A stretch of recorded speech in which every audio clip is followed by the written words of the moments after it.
Right, I'm going to get this out there right up front because I will forget to say later on in the episode. After today's episode, there will be a break for a day or two while I format my hard drive, reinstall the game, reinstall the images and all that stuff, and try and fix two things. A, the fact that the game is crashing constantly at the moment. That might just be because it's 25 seasons in. But mainly, I want to fix it so that we can have the logos and stuff back in the game again. So bear with me. We'll certainly be back by the weekend. There's a championship we've got to win first.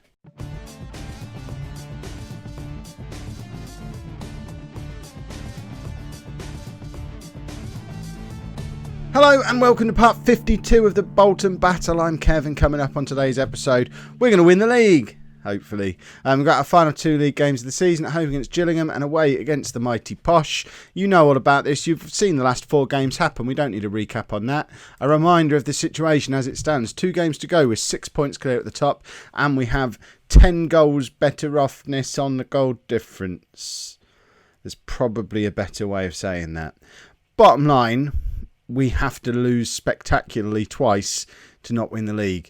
So this is the team for the first of our 2 games today and our final home game of the season. We've got Barrett in goal, a back three of Bagley, Pants and Thomas, Booth and Alonso as our wing backs, because remember Tom White is suspended and will miss the rest of the season because of it, because he's a naughty boy. Kean Durant in midfield and John Jones in behind Semedo and Parnell. It's become a fairly settled side again. Not quite the settled side it was the last time it was a settled side, mainly because Semedo is involved in it now, but on the whole, this seems to be the team that have served us quite well, bringing us out the other side of that sticky patch that we were on for a little while. I'll try not to throw my keyboard at the microphone. And we've been doing fairly well since then. So all we need to finalise A, promotion, and B, the title, is a draw in one of these final 2 games. It would be very nice to win them both. It would be particularly nice to win this, our final home game. It would be particularly nice for me personally to go and beat POSH. Although, part of me thinks, let's get it all wrapped up today and then go and get beaten by POSH so they come up with us. Because as it stands right now, Ipswich are 19th in the Premier League and could well be coming down. So next season in the Championship, if everything goes right, we could have us along with Ipswich and POSH. And for me, that's about as exciting as it can possibly get. That's 4 massive games guaranteed, even if we get relegated. So, Booth has just hit the crossbar from miles out. I'm fairly sure he wasn't trying to do that. But why not? My theory is if we can get the draw, at least the draw that we need today, and POSH are still in with a chance, we might just put the reserves out in the last game of the season, in the interests of rotation, and seeing who's going to be ready for us for next year. Oh, Barrett's just pulled off an excellent save. I mean, Gillingham are probably going to try and spoil our fun doing that. They're battling for survival at the wrong end of the table. So they're going to do everything they can to make sure we don't get to have a little bit of fun. And looking at it at the moment, POSH are doing their bit as well, because they're losing, Swindon are winning. Tell me they're not playing each other. We don't need to know about this. What we need is the latest scores. See who is playing who, and where are POSH. POSH are losing to Charlton, who are in 4th, and Swindon are winning, I think. Where are Swindon? Swindon are winning away at Dagenham. So we need... Bagley's doing his best to get himself sent off in the first half, which wouldn't exactly help our cause. And we're 1-0 down. This was never going to be straightforward. As soon as there was a way for me to try and drag POSH into a promotion party with us, the football manager gods have decided to make sure that can't happen. So POSH are going to lose, Swindon are going to win, we're going to lose, and we're going to go into that last game of the season needing a result. And, I mean, by getting the result, we guarantee that POSH can't come up with us unless they win the playoffs, because if we get even a point, if they start the day 3 points behind Swindon, a point doesn't work. Anyway, I know what I mean. It makes sense in my head. So we could actually end up going to London Road and consigning POSH to another season in League One, which would be a real shame, because obviously when we were in the Championship with Ipswich, POSH were always there with us. And it was good fun. And if Ipswich are coming back down, we're going to go back up for the first time in like 20 years. It'd be nice to have Posh back up there as well. They were a good settled championship team for a good 10 seasons earlier on in this save, but they've been languishing back down in League One for probably getting on for 10 seasons again. And it's about time they made their move back up. If Ipswich are coming back down, we need to even everything back up, get everyone together, and then look at all those yellow cards we've got, by the way. A fine is incoming. And then if it doesn't go well with Bolton and I get sacked, I can just go to one of the other two because they're in the same league. See? It all makes sense. Right, Alonso. That's a goal line clearance. We very nearly managed to bundle it across the line. Remember, an equaliser would be enough for us. How have we got so many yellow cards? The lads are just panicking. Right, we're bringing on Joe Shaw, an old man, steady head. He's hopefully going to come in and just settle these numbskulls down a little bit. Ben Booth's not having a good game, but we don't have anybody else who can play left wing back. I'll bring Mr. Beige on for Bagley. He could come on for any of those back three who've all got themselves booked, but we'll bring him on for the one who's having the poorest game. But if we get to the end of this match without a red card, I'll be flabbergasted. Right, sure. What can he... he's just losing the ball. I can't... Swindon are losing. Swindon are also losing. As it stands, our result does not matter. If the results stay as they are, we win the league. Semedo has pulled one back. He's equalised, not pulled one back. Posh are getting absolutely thumped by Charlton. And we can't see the Swindon results. It's disappeared while we're looking at the 3D replay. But who cares about any of that, because we are about to win the league. Look at that acrobatics from Debarras Semedo. What a signing he has been. Swindon were winning and now they're losing 4-1 against Dagenham. That's mental. So fixing it all becomes a realistic thing again now, because those two are both so far behind they've already lost.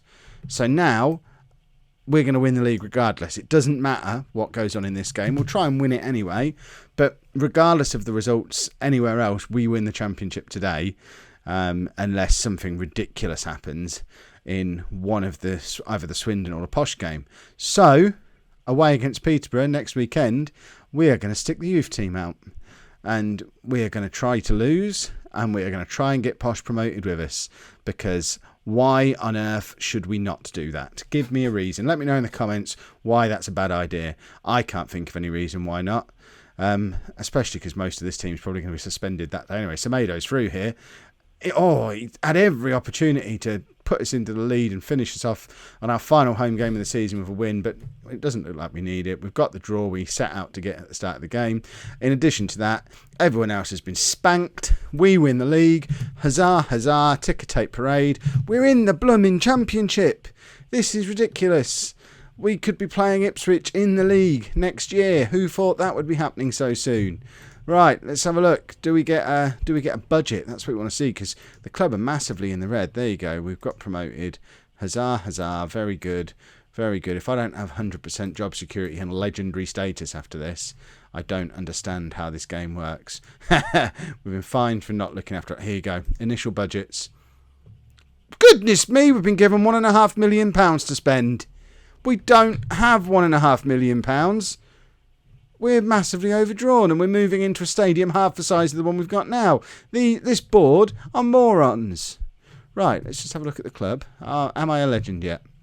That's all we really can. Somehow no, still only an icon. What do we have to do? This was a struggling Conference North team 6 seasons ago. We're now going to be starting next season in the Championship, and I'm still only as notable in the history as Tony Hodgson, who had one good year with me as his manager. I don't understand. Right, let's go and stick the youth team out against Posh. This is the team that we're playing against, Posh. If they don't get... I mean, look, let's have a look at the league. This is why we're doing it.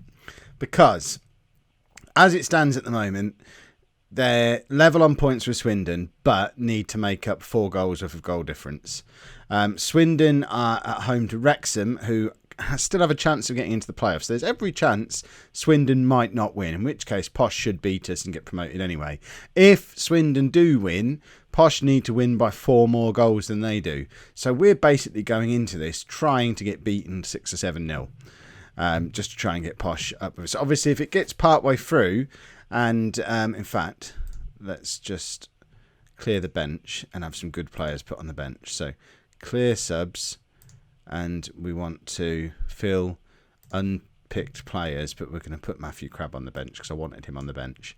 So we've got some good players on the bench, so that if it does get to the point where Swindon are losing 4-0 and we're losing 8-0, we could bring some decent players on and try and stem the flow a little bit. But hopefully it won't come to that because this is more fun. So this is the team that we're playing. It's the return of Eggs in goal. You thought he wasn't here anymore? Of course he's still here. Eggs is going to be here forever, making his first appearance of the season. Eggs. Also making his first appearance of the season, I think, we have Julio Martin del Campo. Oh no, he's played a couple of games. Obviously very important for us in our League 2 promotion season. Not been good enough this year. He is a centre-back. Today, he plays as a libero. Then we've got 2 youth team players at centre-back that I've never heard of, and a midfielder I've never heard of. He's a defensive midfielder. Steve Hussey, you've met him before. He's been around for years. He's not good enough. He's going to play in midfield. Alongside Lee Martin, because I've got a feeling it's going to be his last game for the club, and I love him and want to say goodbye to him, so he's going to captain the team today. A couple of midfielders we've never heard of playing wide, Derek Byrne and some other guy. And then up front, we've got the Battery, who probably never going to be good enough, and almost certainly in his final game for the club, the mighty Russell Bye, who'll probably spoil everyone's fun and get a hat-trick and cause Posh not to get promoted. So we're playing what I'd like to call the defensive diamond. We'll see how it works out. We've got no team instructions, so I think this formation probably speaks for itself. They don't need instructions as well. Yeah, why not? Give them all squad numbers. There you go, in the 50s. That's how good these players are. I mean, for goodness sake, Posh, have a bit of ambition. Look at what we've put out there today. I mean, we don't want tactical instructions because they might be helpful. And hold on, team talk. We want to calmly say, just go out there, relax and play your natural game. There we go. Oh, you weren't supposed to like it. There we go. So, hopefully, we're going to see Posh jump up into second place fairly soon. What might happen, of course, is we might have just created a new master tactic. We might win 4 or 5-0 with a youth team players playing in this setup, which was basically me randomly arranging players on the pitch until I found a formation that amused me. But look at how we're passing the ball around. 45 seconds on the clock. And the Battery's put us 1-0 up. He's not read the script, has he? What on earth do we do if we do win significantly today? Because we've got no good players in this team. So the only way we win is if it's a game-breaking system. And if we've got a game-breaking tactic, how do we just avoid breaking the game every time we play from now on? Score! Hurrah! Right, there you go. It's 1-1. Hopefully that was just a little against the run of play nonsense from the Battery.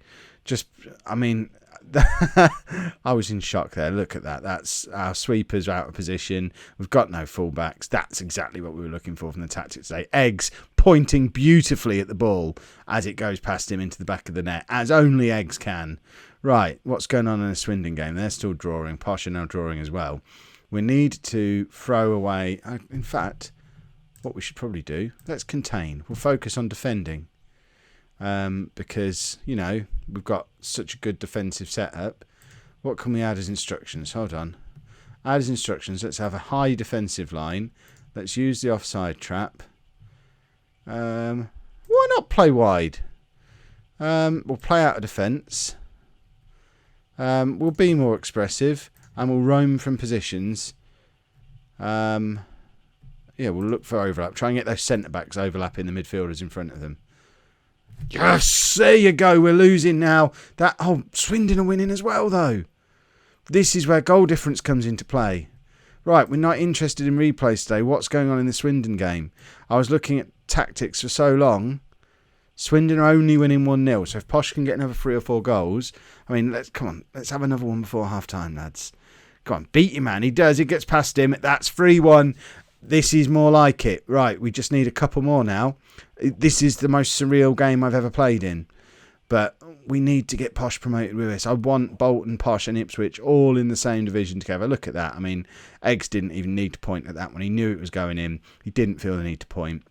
It's 3-1. Come on, Posh. Right. Will the game fine me for this? Give overall team talk. What can we do that's really going to wreck them? Cautiously, keep playing the way you have been. And the result will come. That's what we'll do. Yeah, keep being rubbish.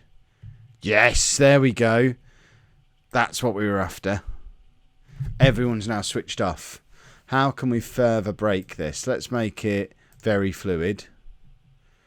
What else can we do? I mean, we could stick a few more instructions on, I suppose. We could exploit the flanks. We can tightly mark. Let's get some players sent off. Why not? And we'll run at their defence. We'll shoot on sight.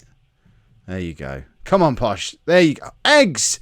I mean, you spent 3 years in goal for us and never made a save. What nonsense was that? Swindon, what's going on in your game? Right, come on, Posh. Tuck it in here. No worries at all. Swindon are now 2-0 up. Posh now get their 4th. Right, this is starting to come down to goal difference now. Get out the way, replay. Nobody cares. Right, let's have a look. Where's goal difference? Goal difference. Oh, they still need to make up some goals. Come on, Posh. You've only got half an hour. We might need to take Eggs off and bring on a striker. Can we just take our goalkeeper out? Rather than bringing someone on for him and playing him in goal, can we just play without a keeper? Let's bring Pants on for Eggs. Can we stick him up front? No. Oh, that's a shame. Oh, we can! Right, Pants goes up front. We're going to play without a keeper. Pants is going to be a trequartista. John Durant, you're going to come on for Campo. You're also going to be a trequartista. And then we're going to bring Gareth Thomas on for whoever he is. We're going to play him there, and he's going to be a trequartista. And then we're going to push him forward and make him a trequartista. Yeah, we don't want a goalkeeper. What's wrong with that? Oh, that's sad. Right. Pants, you're in goal. But you're going to be a sweeper keeper on attack. That's for sure. There we go. Right, come on, Posh. You've got 3 goals to make up in half an hour. I mean, how are they? I mean, we're handing them promotion, and they're Pants, and they're too incompetent to take it. Swindon. Oh, Wrexham have got a goal back in the Swindon game. Why have we got the ball? Right, that's it. Good Posh interception. Lump it forward. That's it. See, you can stand on the halfway line and just wait for it to be lumped at you. Yes, there we go. Right. That means there's only 1 goal in it now. Come on, Wrexham. Come on, Posh. We are going to manufacture a Peterborough United promotion here if it kills me. Look at this. I mean, we're not going to start next season particularly confidently, are we? I suppose that was the one drawback to this. Or over the top. That's it. Right, you've got a man over in the middle there. He finds him. It's 6. That should put Posh into a promotion spot. Or they need another one. They need to get ahead of Swindon. They must have, what's that, goals scored or head-to-head between them. I do realise now that this could get embarrassing. Right, that's it. That should be Posh in a promotion spot now. We'll let them score 2 more and then go to a more sensible system. We don't want to be conceding double figures. But there you go. We have manufactured, as it stands right now, a Peterborough United promotion. I hope you're all proud of yourselves. The battery, don't you dare. Oh, Russell Bye still wants his final goal for the club. He hasn't touched the ball all day. Right, that's it. Another ball over the top. Just cut it into the centre. Look, there's a goal waiting for you there. Cross it, goal. There you go. Right. Should we stick? We've got 15 minutes. We don't want them to get to double figures. I don't think we can do anything about it, to be honest. Don't want to replay. Right, they've now got 2 goals against Swindon. Looks like it's just going to stay at 8, which is fine by me, because that gets Posh a promotion. I imagine I'm going to get sent to jail for match fixing, but who cares, because we've won the league and Posh have come up with us. Hurrah! That's exactly what we wanted. There's your confirmation. I'm interested to see what the media reactions to this might be, and we're going to double check as well that Ipswich have been relegated, because then we have our dream championship season ahead of us where we get to play against POSH and Ipswich. How much fun is that going to be? We've got Bolton Wanderers in disappointing collapse. Anything? Yeah, POSH got promoted. There's your confirmation of that. Did Ipswich get... Apparently my tactical gamble failed. Who'd have thought? Did we have any news on Ipswich? Did they get relegated? The easy way to look, I guess, is to look at the Premier League table. Yeah, come on, Premier League. Ipswich. Oh, there's still games to be played. Hopefully they'll come down as well, because that will just make it super duper fun. So there you go. That's that. We'll have a quick look at this. It's already been a long episode. We're not going to dwell too much on any of this. The important things are Mark Parnell has had a cracking season. We're going to try and get him back next year. Joe Shaw and Wayne Pennock probably won't feature very much next year. We've got a lot of money to spend. Semedo came good in the end, but he's probably not cut out for the championship. So there's a lot of rebuilding to do. Attacking wise, it's a worry that our three best players have all been players who are on loan, and Mark Parnell, top scorer, is the fourth. Lee Martin's had a good season, considering I keep saying he's not good enough, and Ben Booth has not been too bad either. But bottom line, none of the players that are permanently at the club are good enough for the step up. We've gone up a year too soon. We're massively in debt, and in a year we move into a ground half the size of our current one that is smaller capacity than our current average attendance. So it's going to be very interesting how it all pans out over the next couple of years. If you've enjoyed that episode, make sure you pop a like on there for me, subscribe to the channel if you'd like to see more, and thank you very much for watching.